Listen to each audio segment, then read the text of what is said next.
はるばるニュージーランドから来たこの白いヨットに乗っていたのはケリー・ウェドンさんとニーナさん親子です。ケリーさんは30年ほど前に日南でダイビングの先生や英会話の先生をしていました。 Coming to Miyazaki, the people are a little bit more relaxed. Everyone's in a hurry.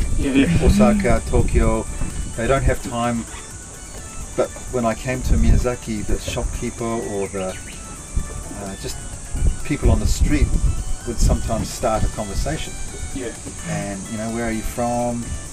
Wow, people are so friendly.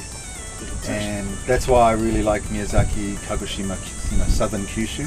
It really suits my personality.